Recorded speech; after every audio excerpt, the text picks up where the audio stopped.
gado no pasto, mugindo com vigor. Suíno e galinha, criados com amor. Do café à castanha, o trabalho é feroz. Aqui o produtor do Acre tem voz.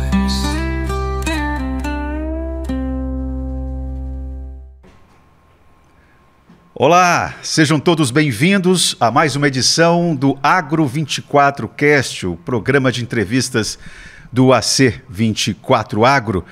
É um imenso prazer com que recebo você, com que recebo sua audiência, prazer e responsabilidade, né? Você sabe que todo domingo nós temos uma conversa, um encontro marcado aqui no site AC24 Agro. E na conversa de hoje eu faço um convite para você viajar junto comigo, você que é leitor do site, porque nós vamos fazer uma viagem, eu diria, na relação que existe entre a tecnologia e tecnologia de ponta, com as questões ambientais e com as questões produtivas. Se eu pudesse resumir a nossa conversa de hoje, ela vai transitar nessa nebulosa, nessa relação entre a alta tecnologia, o que as ferramentas digitais estão oferecendo, com o meio ambiente e com também o setor produtivo. Claro, que bom que a gente vai estar falando sobre isso, não é? Sobretudo numa semana tão especial que é a semana da COP30. Mas olha, semana retrasada nós conversamos aqui com o chefe-geral da Embrapa Acre, o Bruno Pena. Eu vou iniciar essa conversa aqui só para que você tenha uma referência. Você se lembra que na conversa com o Bruno Pena, inclusive, ele falou a respeito de um dos produtos que a Embrapa Acre vai oferecer, vai apresentar na COP30, é o quê? É o Netflora. Você se lembra disso? Netflora, que é aquele mateiro digital, né? Que o drone sobe e utilizou a inteligência artificial. A inteligência artificial foi treinada para fazer a identificação das espécies florestais que existem em uma determinada região. E isso tem um impacto muito importante, inclusive para o produtor, que vai saber na área de reserva dele quais são as espécies, pode-se fazer um inventário florestal, tem 1001 impactos, não é? Isso a gente já viu isso, essa tecnologia está sendo apresentada. Ocorre que nós temos que fazer um recorte aí, porque tem um detalhamento a respeito do uso da inteligência artificial que é objeto de análise, de estudo por parte do Instituto Nacional de Pesquisas da Amazônia, o INPA, e junto com a UFAC, né? E novamente, nós vamos conversar com duas pessoas. O professor Evandro Ferreira, que nesse estudo ele é o orientador. E o orientador de qual estudo? O estudo do Henrique Carvalho, que é o estudante. Ele é bolsista de iniciação científica do INPA. Prazer recebê-los aqui, Henrique, professor Evandro. Muito bom vocês estarem aqui. Professor Evandro, o Henrique, você vai me dar licença porque vamos respeitar as hierarquias. Tranquilo. Professor Evandro, eu falei a respeito do Netflora, do uso do mateiro digital, tenho certeza que você conhece com intimidade. Agora você, junto com o Henrique, vocês estão estudando um aspecto, um detalhamento a respeito do uso da inteligência artificial. Eu queria que você explicasse para nós que detalhamento é esse, qual o impacto dele. Olha, a ideia é relacionada com a produção de castanha, né? Porque um dos problemas que a gente tem ainda é a questão do preço da castanha. Então, se deve fazer a seguinte pergunta: quem é que determina o preço da castanha, a lata de castanha que é vendida aqui no Acre? É 80, é 100, é 200? Claro, se a safra é boa ou é ruim, o preço vai baixar ou vai aumentar. Acontece que existe um pequeno detalhe que é o seguinte: quem tem a informação antecipada, se a safra vai ser boa ou ruim, pode ganhar muito com isso. Por exemplo, hoje mesmo eu estava lendo, eu acho até que no AC 24 Horas, que uma empresa aqui de Rio Branco está oferecendo R$60 a lata para quem entregar lá no galpão dela. Então, de onde que ele tirou esse preço? Então, eu não sei te falar ainda, mas eu imagino que ele já deve ter uma certa ideia de que provavelmente a safra desse ano vai ser boa, porque nós não tivemos problema. Quer dizer, desculpa, nós não tivemos problema de chuva, né, durante todo esse período. Então, R$60 ele está oferecendo, mas se ele tiver alguma informação, ele vai poder determinar que em janeiro, fevereiro, o preço, se tiver dobrado, ele pode ganhar. Então, o que eu quero dizer para as pessoas que trabalham no meio rural é o seguinte: você que é um coletor, que é um extrativista, que vai colher 100 latas de castanha, se a pessoa souber, esse comprador, souber que, por exemplo, vai ter uma produção ruim nessa safra, ele já sabe que quando for em janeiro, fevereiro, o preço da lata vai estar ali em R$100, R$150. Então, com a tendência dele, qual vai ser? Ele oferece um preço baixo para quem entrega lá no galpão dele, ou então ele vai na sua propriedade e oferece também um preço não muito atrativo. Mas ele vai ganhar muito porque no auge da safra o preço subiu. E essa diferença ele vai poder embolsar. Correto, professor. Então deixa eu só reforçar o seu raciocínio. Por isso que é importante o telespectador, né, o internauta. É até bom porque a gente nós possamos ir nos educando, né?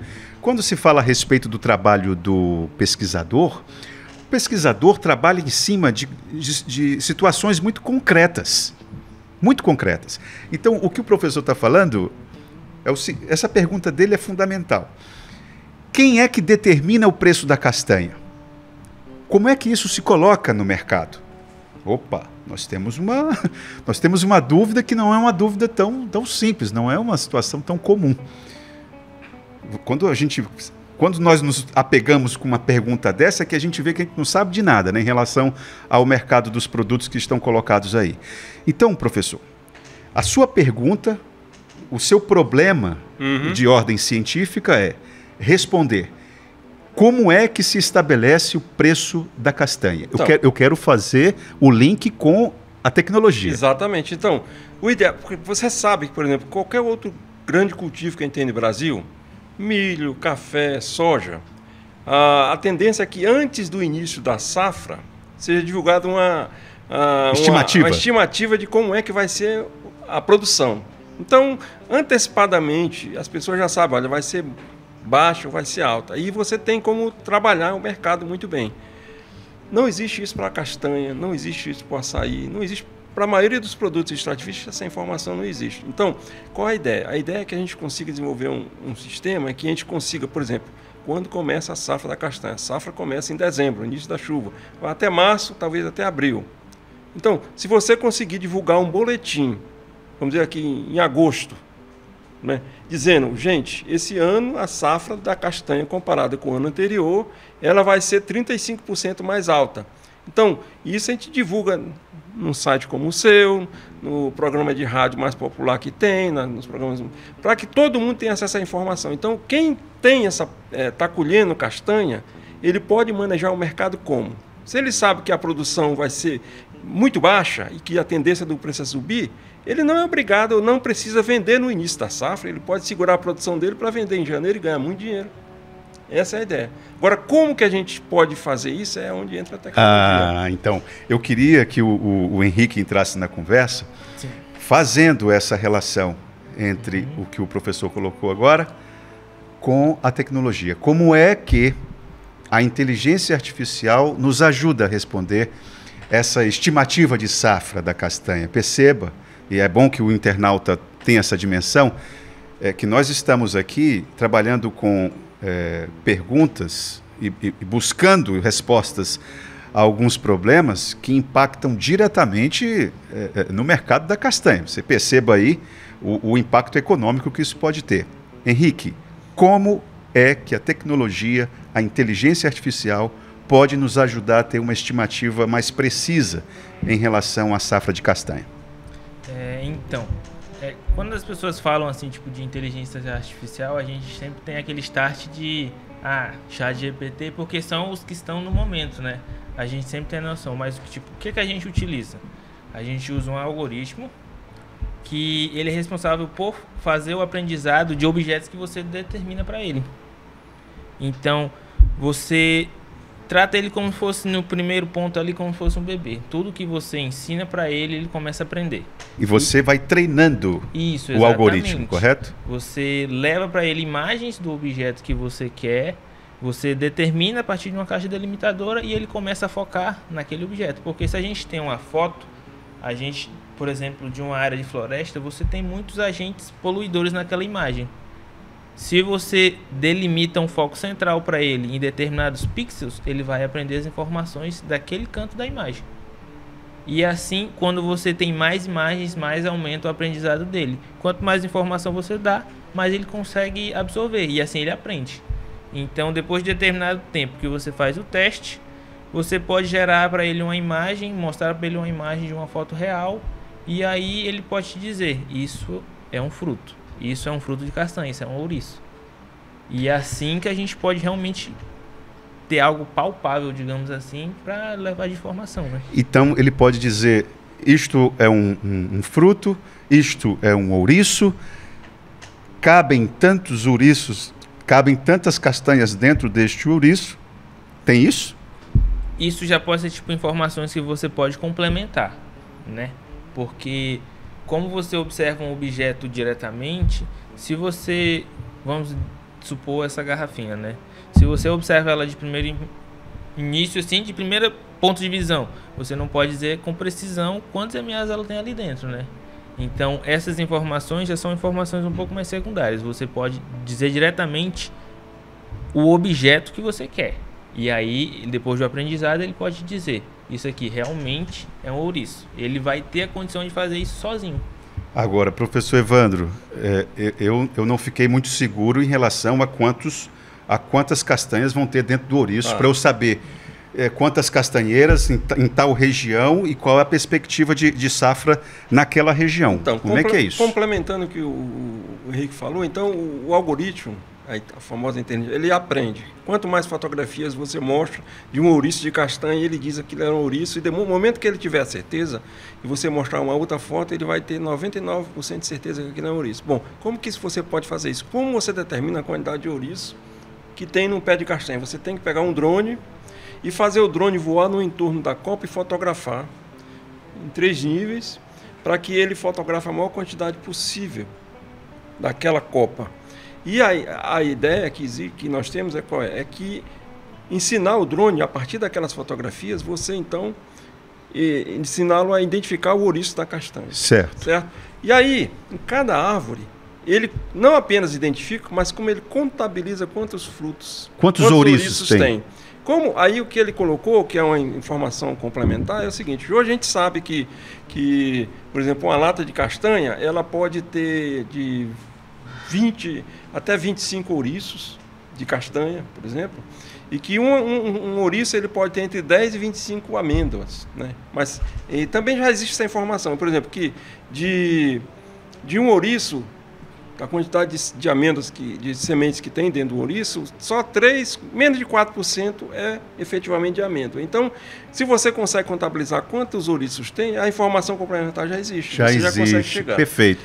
Agora, professor, tem uma outra situação que a gente chama, ironicamente, quase que pejorativamente, o tiozinho do tempo, né? Uhum. Aquelas pessoas que têm muita experiência com o clima. Então, eles sabem, olha, talvez é possível que chova mais, chova menos. Tem, talvez, intuitivamente, os ciclos do El Niño e Laninha já introjetado, tamanha experiência que a pessoa tem. Certo. Então, eu fico imaginando que esse algoritmo, essa inteligência artificial, ela pode vir a fazer esse tipo de estimativa também. Olha, em 2025... foi um ano de muita chuva. O El Niño vai acontecer em tal... Ele pode estabelecer essas relações também? O importante é o seguinte, já se tem o estudo complementar, as informações sobre como é o florescimento da castanha, como é que o fruto, quanto tempo leva para ficar pronto. Então, a castanha ela floresce a partir de setembro, que é um mês seco, E ela, por incrível que pareça, chega até um mês chuvoso. Isso é um contrassenso total, porque já está comprovado que na maioria das espécies arbóreas da Amazônia, a tendência dessas espécies é florescer no período seco, porque a chuva, o que é que faz? A chuva, ela lava os pólens que as flores produzem, então, teoricamente, vai ser um problema para ela, porque a abelhinha vai tentar pousar e tirar pólen e não vai ter pólen para levar para lugar nenhum, se chover. Mas a castanha tem esse detalhe, ela vai até o início da chuva. Por que ela consegue ter sucesso em polinizar no período chuvoso? Porque a flor da castanha ela tem uma espécie de uma cúpula que protege onde estão o grão de pólen. Então, tanto que é uma proteção muito forte que o inseto que poliniza a castanha, que é o mangangá e outros insetos de grande porte, só eles podem polinizar a castanha porque essa proteção é tão dura que só esses insetos maiores conseguem penetrar. Então, ela consegue florescer, continuar florescendo em pleno período de chuva. Então, se ela floresce de setembro até, vamos dizer, janeiro, né, é legal. Só que os frutos, quando a gente diz assim, floresceu e o insetinho lá polinizou, depois que ele é polinizado, leva a gente 15 a 12 meses para o fruto ficar no ponto, que ele começar a cair. Então, por exemplo, esse ano agora, nesse mês, nós temos castanheira florescendo. Os frutos dela só vão estar prontos para a produção no ano que vem. Daqui a 12, 15 meses. Dezembro do ano que vem, janeiro, fevereiro. Então, e a ideia qual é? Como é que a gente... Você perguntou sobre a questão do clima. Como que o clima pode influenciar? E como que a inteligência artificial se adequa a isso? Então, o clima, ele influencia como? Por exemplo, agora a castanha está florescendo. Se a gente tivesse um período muito seco, nesse período agora, por exemplo, nós estamos em novembro, mas, por exemplo, setembro, outubro, novembro e até dezembro fosse muito seco, o que é que acontece? A castanha, quando ela produz flor, tudo que uma planta faz, quando ela produz uma folha, ela gasta energia. E a energia, quando a gente fala, ela produz fotossíntese, mas para isso ela precisa de água, tirar a água do solo. Se não tem água no solo, acende um alerta na planta e ela diz, olha, é o seguinte, tem um problema sério, eu tenho que economizar energia. E uma das estratégias dela é não produzir flores, ou as flores que já estão, ela tende a descartar, ela mesma faz com que as flores... Um mecanismo de autoproteção. De autoproteção. Se você não tem flor, você não vai ter fruto. Então, quando você tem um período seco prolongado que adentra o início do período chuvoso, a tendência das plantas é descartar suas flores. E aí a quantidade de frutos vai ser menor. Foi o que aconteceu ano passado. Foi o que aconteceu, exatamente, que aí é a nossa safra ruim. Aí, a nossa ideia é que a gente trabalhe apenas quando o fruto já tiver polinização. Então, por exemplo, esse ano nós temos a polinização agora. Quando for o ano que vem, esses frutinhos que estão em desenvolvimento, quando for em agosto, a gente vai ter uma certeza de que eles não vão ser prejudicados por seca, porque eles já estão quase na véspera de cair. Então, o drible que a gente dá no tempo é esse, que você só vai ver fruto que efetivamente vai desenvolver e chegar à idade de cair, a maturação. E aí, a questão toda que é importante é o seguinte, não adianta também a gente fazer só aqui em Rio Branco. O que eu quero dizer é o seguinte, cada lugar tem o seu clima. Então, quais são os centros de produção de castanha no Acre? Aqui em Rio Branco, provavelmente na região de Sena Madureira, no máximo, e Chapuri, Brasileia, Assis Brasil. Então, o trabalho que o Henrique fez, nós escolhemos 20 árvores para fazer esse monitoramento, contabilizar frutos. Então, imagina que a gente vai ter o ano zero. Nós fizemos a primeira medida. A partir do segundo ano, que a gente vai nas mesmas árvores, faz o mesmo procedimento, você vai dizer se tem mais fruto ou menos fruto. Se tem mais fruto, você pode dizer, olha, gente, nosso estudo indicou o seguinte, vai ter 30% de aumento da produção de fruta esse ano. Olha só, então a gente vai dizer em agosto. Então é um dado muito poderoso que vai poder influenciar no mercado. Isso é uma coisa que vale a pena, porque hoje, infelizmente, assim, aquela pergunta que eu fiz no início, como que se determina o preço da castanha? Como é que essa pessoa que diz que está oferecendo R$60 a lata, como é que ele chegou nesse preço? Já R$60 é o padrão, né, num ano normal. Então, ou ela já sabe que a produção vai ser boa, ou se não, se ela souber que a produção vai ser ruim, ela vai ganhar muito dinheiro. Perfeito. Henrique, eu queria saber de você o seguinte, duas coisas. Primeiro, o que te motivou a fazer esse estudo? E segundo, como é que, depois de você finalizar da sua defesa, como é que as pessoas, o público comum, vai poder ter acesso a esse conteúdo? Não em relação ao seu estudo, mas em relação ao resultado dele. Como é que isso pode ser usado por um sindicato dos extrativistas de Chapuri, por exemplo. Como é que isso vai acontecer na prática? Então, respondendo a primeira pergunta, eu iniciei no curso, né? E aí depois abriu o processo para a gente poder fazer a participação com um projeto de pesquisa como bolsista, né? Antes de iniciar na faculdade eu já tinha feito um curso técnico, fiz curso técnico agrícola. A minha família ela tem uma certa participação nesse meio, né? Eles têm propriedade. Eu até pessoalmente já cortei castanha também com os meus parentes, mas aí depois disso, quando eu tive a oportunidade de estar ingressando na faculdade, quando deu a oportunidade que abriu o processo para a gente poder estar entrando, eu vi uma oportunidade de ouro ali para poder estar trabalhando com alguma coisa que eu já tinha uma certa noção e também tecnológica, né? Porque um trabalho desse tipo a gente sabe que realmente, se pensar do ponto científico e de pesquisa, a gente está meio que no escuro um pouco ainda, né? São resultados realmente inovadores na área. Então você uniu a sua história, né? Isso. Você respeitou a sua história e colocou um elemento que faz parte da sua geração, que é o uso da tecnologia nesse nível, né? A Sim. inteligência artificial. E em relação ao acesso a essas informações como um produto prático do teu estudo, da tua pesquisa? Como é que as pessoas e as instituições vão poder ter acesso a isso? Então,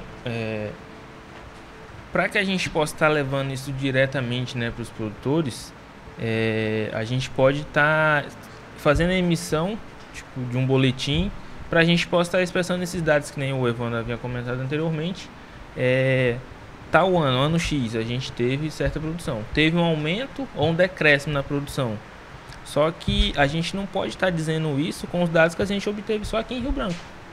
Sim, sem dúvida. Exatamente. Sem dúvida. Gente precisa ter uma amostra aqui em Rio Branco, fazer outra amostra, por exemplo, em Acrelândia, Plácido, em Chapuri, em Sena, para a gente tentar englobar o máximo possível de informação e assim estimar, de certa forma, uma média aqui para o nosso estado. Bom, né? a natureza até facilitou o teu serviço, né? Porque a castanha, é engraçado, né, professor? É de uma determinada região, de Sena Madureira para cá, né? Exato, Para lá não tem mais castanheira, exatamente. Né? Impressionante isso. E isso que tu colocou, bom, depois que a gente tiver o protocolo bem consolidado de como você vai fazer isso, claro que a gente vai buscar parceria, porque o INPA, em Constituição, não tem capacidade de deslocar a equipe para ir em Brasileia, Chapuri e fazer tudo isso. Mas tem condição de treinar e colocar equipamento à disposição para que as pessoas, com essa coleta de dados que eles façam, a gente possa, então, gerar o resultado para eles. Isso aí é uma coisa que eu acho que é justo de ser feito, né? Então, sim, é até necessário, né? Exatamente. Então, eu acho que o mais importante é você ter esse protocolo, um protocolo que seja de alta qualidade, que tenha uma informação de alto nível, confiável, né? E a partir daí as pessoas, então, possam ter acesso a essa informação, né? E é isso que eu acho, acesso à informação é tudo. Então, acho que vai ser uma coisa pioneira, porque pela primeira vez de um produto extrativístico você pode dizer qual é a expectativa de produção.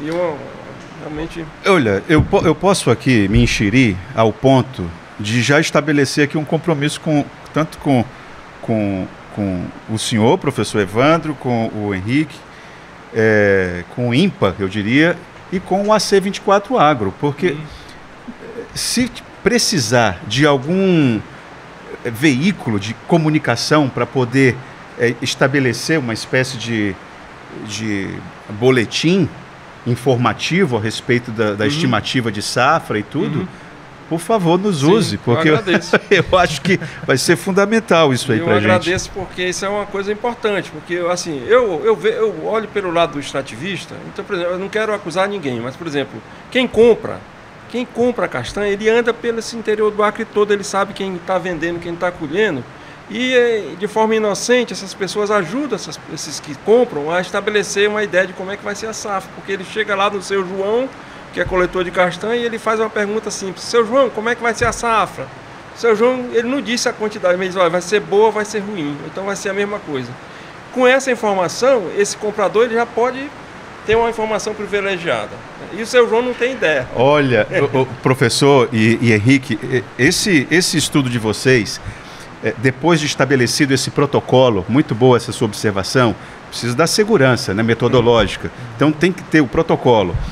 Depois de estabelecido isso, é tão impactante o que vocês estão colocando, apresentando, que isso vai quebrar as pernas. Por exemplo, tem um agente econômico que vai ficar muito bravo com vocês, que é o atravessador.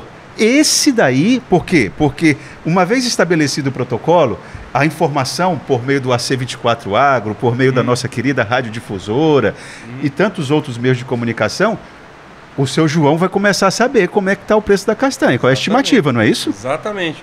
Essa questão do atravessador é fundamental, porque o que ele faz? Ele vai lá para comprar, para entregar para quem vende, quem exporta, por exemplo. Então, é uma coisa, é a realidade. Muitas vezes essas pessoas, se essa pessoa, esse comprador, esse atravessador, ele sabe que a safra vai ser ruim, a tendência dele é o quê? Se ele tiver capital de giro, combinado com a pessoa que exporta, ele pode muito bem chegar lá no seu João e dizer: seu João, como é que vai ser a produção? Olha, vai ser um pouco baixa. Quantas latas o senhor vai produzir esse ano? Olha, eu acho que vai ser, sei lá, 100 latas. Seu João, é o seguinte, eu lhe pago hoje 100 latas que o senhor colher, R$80. Só que na safra, o preço da lata pode chegar a 200. Quanto que o seu João perdeu? Olha só. Entende? Então, e é isso que acontece, né? Isso é o que acontece. Agora, infelizmente, a gente está vivendo uma situação muito preocupante, que é essa questão da mudança climática, né? Então, por exemplo, nós tivemos em 2017 uma quebra muito grande na produção. Esse ano passado foi 70% a quebra. Mas isso aí não depende do produtor, é uma questão do clima. Do clima, sim. Então, como que você pode resolver esse problema? Não tem solução. A solução é... Porque o clima muda em função de quê? Nós vivemos num planeta e é só um planeta. Então, se alguém na China, nos Estados Unidos ou na Europa polui mais do que deve e você ajuda a aumentar a temperatura do planeta e eventos de seca mais recorrentes, todo mundo sai perdendo. Então, assim, eu sempre repito que de nada adianta você ser uma pessoa que cumpre o seu papel, que cuida da natureza, se a pessoa que está lá na Índia não está cuidando. Perfeito. Então, eu vou aproveitar essa fala do professor Evandro Ferreira e a gente vai continuar falando a respeito dessa questão da pesquisa do Henrique, que ainda temos alguns detalhes que a gente pode detalhar, mas eu queria aproveitar essa deixa a respeito de mudanças climáticas e vou pedir para o Iago apertar o biloto e fazer com que uma personagem que esteve aqui conosco semana passada faça uma pergunta. Eu falei para ele que eu iria entrevistar o professor Evandro, e ele ficou entusiasmado em relação à presença do Evandro aqui e fez uma pergunta para o Evandro. Eu queria que o Iago colocasse o nosso telespectador e o nosso leitor para poder fazer uma pergunta para o professor Evandro, que é pesquisador do INPA. Aperta o biloto aí, o Iago. O professor Miller, ele falava que as castanheiras têm em média 500 anos e encontrou algumas até de 1.200 anos. Agora, essa espécie que a gente lutou para protegê-la do abate, ela está tendo muita dificuldade na produção com a crise climática. Esse ano mesmo, a produção caiu bastante e eu pude ouvir, falar com gente do Amapá, do Pará, do Amazonas, de Rondônia e do Acre, foi geral. O que vocês acham que a gente podia fazer, tendo em vista a crise climática e que elas estão na floresta, pelo menos, e sobrevivem, para melhorar isso, para que elas possam enfrentar melhor essas intempéries climáticas desses tempos? Perfeito. Então temos aí o presidente da Agência Brasileira de Promoção das Exportações e Investimentos, o acreano Jorge Viana. E aí, professor, queria que o senhor respondesse, o Jorge Viana. Como eu falei, a questão do clima que está mudando aqui, no nosso cantinho aqui da Amazônia, não depende só da gente, né? A chuva que chega aqui, você deve saber, ela vem um ciclo que vem se renovando desde a desembocadura do Amazonas, que é o famoso rio voador. No Acre ele faz esse rio voador, ele faz uma curva em direção ao sul do país, né? Então existe um fenômeno, claro, um fenômeno natural, o El Niño e o aquecimento das águas do Atlântico, que ele impede, por exemplo, em 2005 foi uma grande seca que aconteceu no Acre, não foi por El Niño nem nada, simplesmente houve um problema no start desse sistema que traz a chuva até aqui, lá no aquecimento das águas do Atlântico, que impediu a formação da chuva e a chuva não conseguiu chegar aqui em quantidade. Então, hoje já temos estabelecido isso, que nós temos muito da chuva que cai no Acre, muita da chuva que cai no Mato Grosso, vem daqui dessa região, desde o Pará, passando na Amazônia Central e seguindo para lá. Como que resolve isso? Olha, cuidando para que você não desmate, não destrua o meio ambiente, porque você não pode interromper esse ciclo. Então, por exemplo, infelizmente, tem trabalhos mostrando que se acontecer um desmatamento muito exagerado na foz do Amazonas, como no Pará, né, o Amazonas no Pará, você pode prejudicar essa formação de chuvas que consegue chegar aqui. Então, quer dizer, temos que continuar a fiscalizar e controlar desmatamento e destruição ambiental. É o primeiro ponto. Agora, aqui no nível do Acre, se a gente parar para pensar um pouco também, nós temos um outro desafio grande. Qual é? É o seguinte, nós temos hoje o agronegócio se consolidando no Acre, produção de milho, soja, né, pastagem de alto nível. Mas uma coisa que tem chegado recentemente e tem se popularizado muito é o uso de drone, né, de grande desempenho para você jogar semente, defensivos, adubo. Né? E isso tem prejudicado. E aí, não é que tem prejudicado. Quando você joga, por exemplo, quando você limpa a sua pastagem, ou você joga o veneno para deixar limpo a soja e o milho, dependendo da altura de voo do drone e do tipo de veneno que ele joga, essa nuvem do veneno ela pode, por exemplo, ser carregada para a floresta que está adjacente. E se a floresta adjacente a esses lugares estiver com insetos que polinizam as castanhas dessas florestas, você vai estar prejudicando. Então não vamos precisar de seca para que a produção caia, porque a própria destruição dos polinizadores pode ser Olha por só, isso. Isso é uma coisa interessante. Quer dizer que, além da... Olha só o cenário desafiador que nós temos. Além da questão das mudanças climáticas, que, para quem não é negacionista, é uma questão que está na ordem do dia, está na rotina do mundo. Então, além da questão da mudança climática, você tem esse outro fator, né, que são os novos instrumentos, as novas tecnologias que o agronegócio está utilizando, que esses instrumentos podem vir a comprometer, digamos, o ciclo da castanheira, né? E de outras árvores também. E não adianta dizer que isso não acontece no Mato Grosso, não acontece no Pará, porque nesses estados eles são diferentes do Acre. Se for no Pará, desmatamento era feito na corrente. Então, uma coisa impressionante, você vai no Pará ver as pastagens, você vê 0 árvore. Aqui no Acre o que mais tem são as castanheiras, foram protegidas. Então, você tem esse problema. Isso é uma realidade que a gente tem que enfrentar. Né? Além de, por exemplo, eu estava comentando também com você a questão de que existem novas tecnologias que podem ajudar o agronegócio também. De que forma? Por exemplo, eu estive vendo recentemente que estava tendo uma polêmica em relação aos geoglifos. Geoglifos? Os geoglifos, eles foram... Então, em alguns lugares eles foram destruídos pelas pessoas que estão mecanizando áreas para plantar soja e milho, por exemplo. Que efetivamente é um problema, vamos dizer assim. Não consegue... não só eles, mas o próprio governo, né? Ao fazer estradas, às vezes destruíram os geoglifos. E aí, o que é que você tem? Você, por exemplo, às vezes a pessoa tem uma área de terra, ele quer desmatar, ele consegue autorização de desmatamento, mas, por exemplo, se o geoglifo é um desafio para ele, saibam que existe tecnologia que antes de você desmatar, você pode fazer um sobrevoo com um equipamento que ele vai dizer o que é que tem embaixo da floresta. Então, por exemplo, existe o LiDAR, que é uma tecnologia... LiDAR é a base de laser. Você sobrevoa a área florestal e a imagem que resulta, você tira a floresta, tudo de forma no computador, e você vê o que tem embaixo. Olha, que interessante, então, professor. O que acontece? Se as pessoas querem explorar nas áreas que o zoneamento econômico ecológico já disse que é possível você mecanizar, mas que a floresta está lá e você quer derrubar, se você não quiser ter uma surpresa, você pode, então, apelar para isso. Agora, quem pode fazer? Então, tem que chegar a um consenso. Pode tanto ser o próprio empresário, se tiver condição de pagar, como pode ser, por exemplo, o IFAM, que cuida disso para já fazer um mapeamento. Me parece, professor, por esse desenho que você colocou aí, me parece que o Estado brasileiro, na proteção do patrimônio cultural e histórico, ele teria condições de talvez dividir os custos, ou se não bancar o custo integralmente, fazer com que o produtor não tenha que bancar esse custo integralmente sozinho. Então, o próprio Estado brasileiro, ele poderia arcar com parte do custo, junto com o produtor, e fazer esse raio-x com a floresta em pé. Isso. Com a floresta em pé. Antes de você intervir. Antes de fazer qualquer intervenção. Aí, notifica o produtor, não é isso? E aí Isso. você fala, olha, ali tem um geoglifo, não desmata, porque se você desmatar... Vai perder tempo.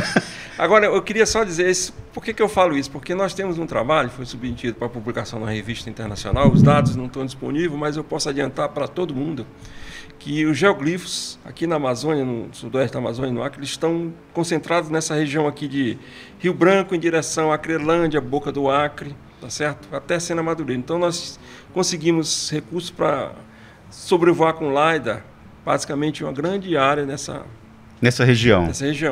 E a conclusão do estudo, com base em extrapolação, porque teve um sobrevoo do LiDAR que foi uma linha reta daqui até Boca do Acre, até Lábrea, na verdade.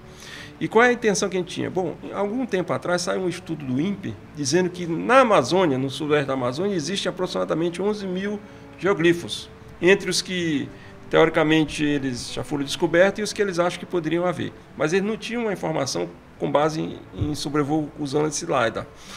E o nosso estudo, que vai ser publicado, ele já duplica a quantidade de geoglifos existentes, para mais de 22 mil. O que significa dizer que aquela região, Boca do Acre, toda aquela parte que é de planície excelente para ser mecanizada e ser colocada soja e milho, você vai ter uma quantidade muito grande de geoglifos a ser descoberta.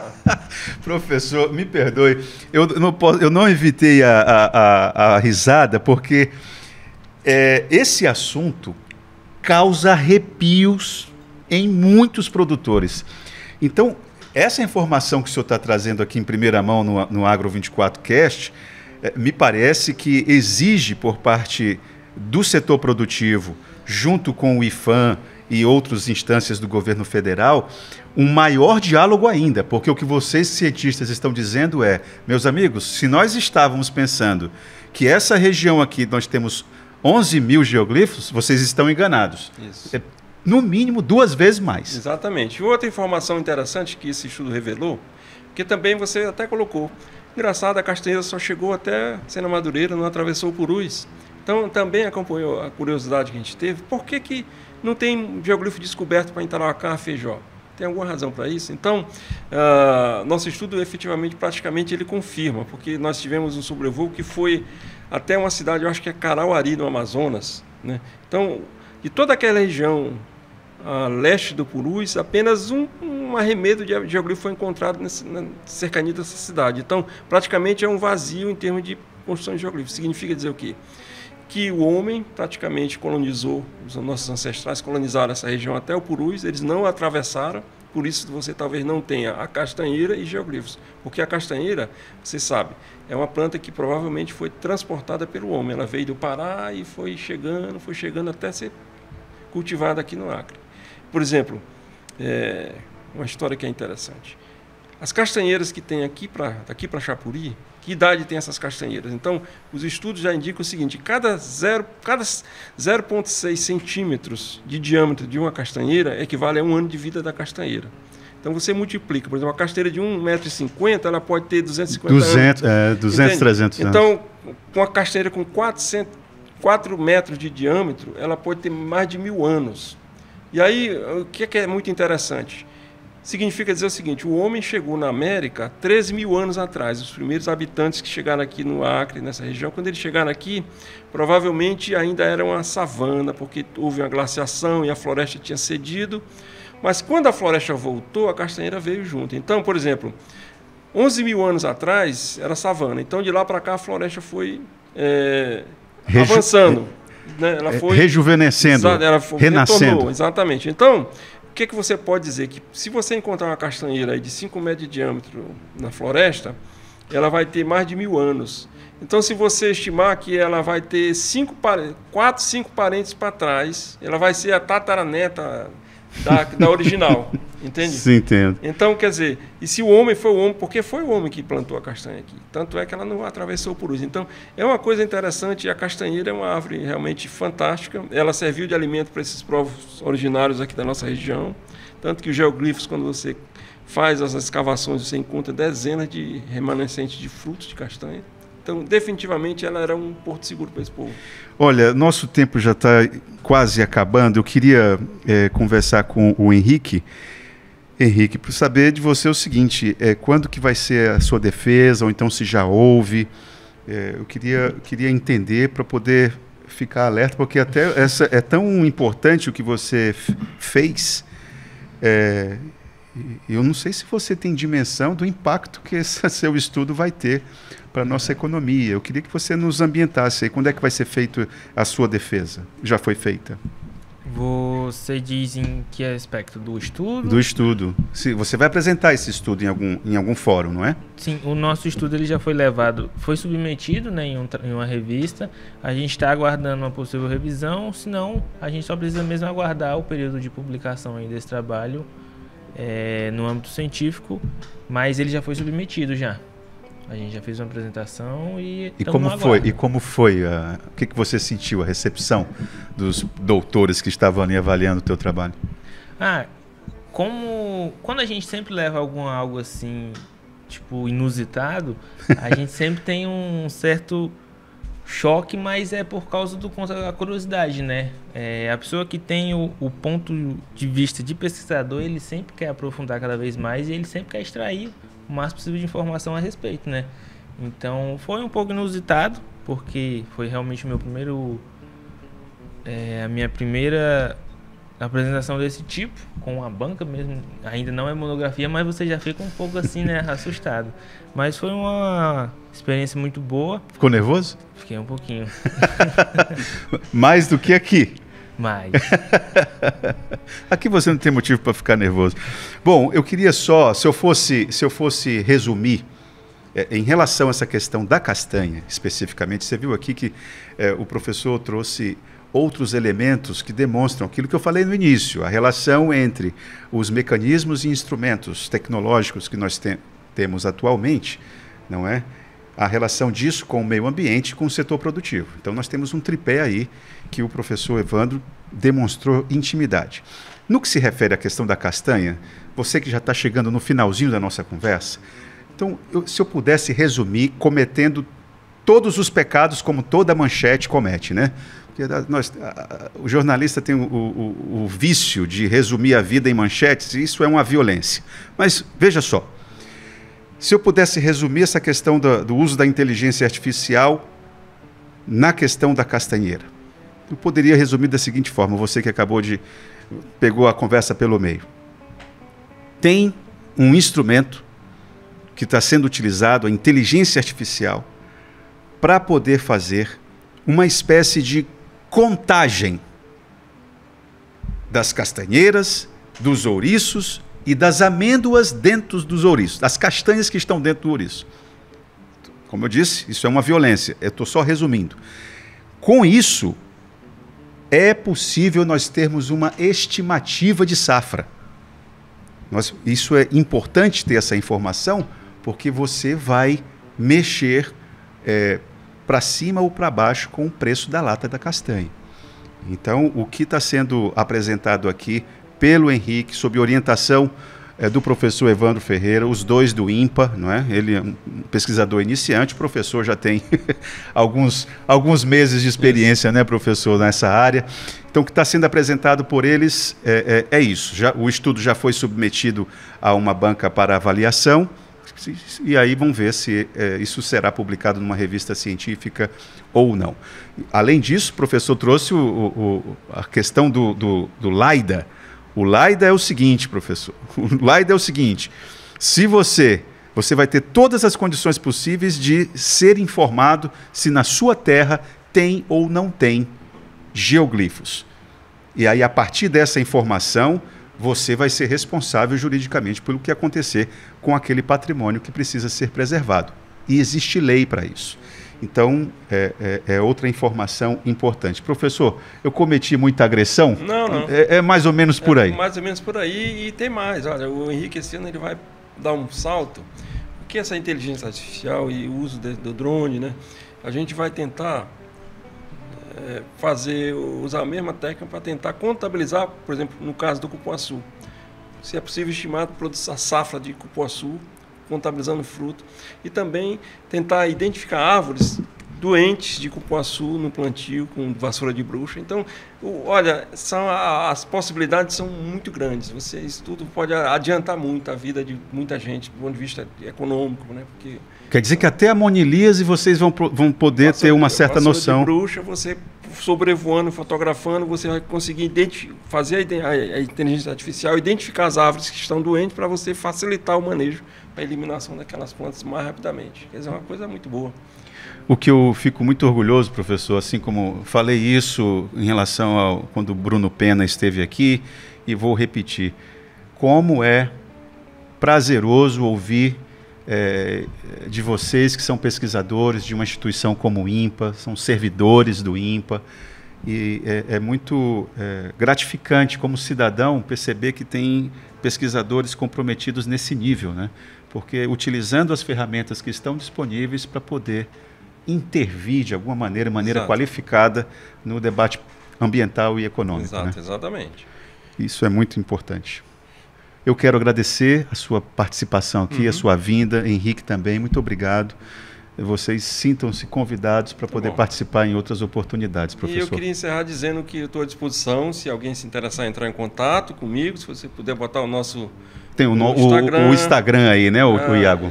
E eu posso responder perguntas, se for preciso a gente pode fazer uma apresentação para um grupo de pessoas que tem interesse de saber o que estudo é esse, né, para ter noção, para conhecer melhor, porque obviamente é importante a gente falar aqui, mas é diferente quando você apresenta os detalhes. Né? Só uma última dúvida, em relação ao LIDAR, um produtor que esteja nos assistindo, como é que ele pode se informar melhor sobre isso, professor? Olha, a questão do LiDAR é porque não é muito fácil para hoje, para você fazer esse sobrevoo, porque, primeiro, o equipamento é muito caro, né? E o equipamento de analisar as imagens também não é todo mundo que tem esse equipamento. Nós não temos esse equipamento, né? Então, a gente pode entrar em contato e tentar indicar caminhos. Tem empresas especializadas no Brasil que fazem isso, tem todo o equipamento, contrata, ela vem, faz o voo, te dá as imagens, tudo bonito. Né? Então é uma coisa que não está nosso. Nós não podemos fazer isso hoje aqui com as condições que a gente tem. Mas não é tão simples quanto subir um drone, simples, né? Mas que a tecnologia é uma coisa inovadora que revela para o produtor se na reserva florestal, na área que ele vai desmatar, tem ou não tem geoglifo, ela revela. Olha, então fica aí, como a rapaziada está dizendo atualmente, né? Fica a dica para a Secretaria de Estado de Meio Ambiente, não é? Do Estado, da Secretaria de Estado do Meio Ambiente, poder alimentar esse debate, porque isso tem muito impacto para o setor produtivo aqui. Ironicamente, né, pelo que o professor falou, você vê, quando ele fala que essa região da BR-317, que é até Boca do Acre, não à toa, é onde há a maior presença humana, da agricultura, inclusive. Parece ironia, né? Um lugar que é melhor para a agricultura é onde tem o maior número de geoglifos. Então, nós precisamos discutir mais sobre isso, utilizando essas ferramentas tecnológicas. Eu quero novamente agradecer, Henrique, e ao Evandro. Muito obrigado pela presença aqui. Quero agradecer, sobretudo, a você que nos acompanhou. Muito obrigado pela sua audiência. E eu conto com ela no próximo domingo, aqui no AC24 Agro. Até lá.